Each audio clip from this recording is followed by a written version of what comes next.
एक समय की बात है, एक पति पत्नी ने तीर्थ यात्रा पर जाने का निश्चय किया। उनका मन धर्म में बहुत लगता था और वे जिन धामों की यात्रा करना चाहते थे वे उनके घर से हजारों किलोमीटर दूर थे। इसलिए उन्होंने ट्रेन का रिजर्वेशन करवा लिया और निर्धारित समय पर निकल पड़ने की तैयारी की। लेकिन यात्रा के अगली सुबह एक पड़ोसी ने आकर उन्हें बताया कि आज सुबह की ट्रेन का एक भयानक हादसा हो गया। यह सुनकर पति पत्नी ने तुरंत ट्रेन से यात्रा करने का विचार त्याग दिया। फिर पति ने सोचा कि क्यों न हम बस से यात्रा करें।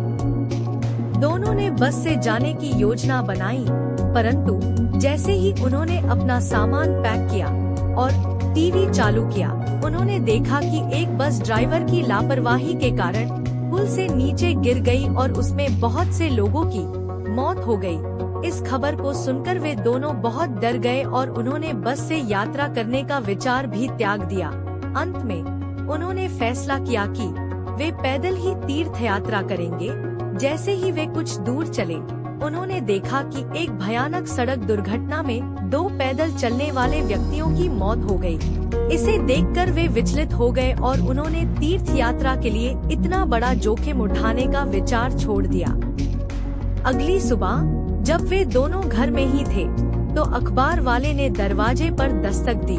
पति ने अखबार खोला और उसमें लिखा था कि एक घर की छत गिरने से घर में उपस्थित 2 लोगों की मौत हो गई। यह पढ़कर उन्हें समझ में आया कि जीवन में जोखिम न लेना ही सबसे बड़ा जोखिम है। वे दोनों अपनी सोच पर शर्मिंदा थे, क्योंकि अब वे घर छोड़कर कहीं भी नहीं जा सकते थे। मित्रों, जीवन के कई क्षेत्रों में भी हमारे साथ ऐसा ही होता है। हम रिस्क लेना नहीं चाहते।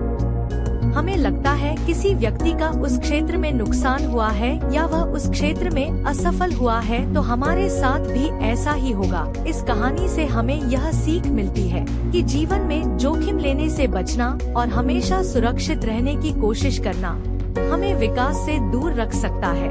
हमें अपनी सीमाओं को चुनौती देनी चाहिए।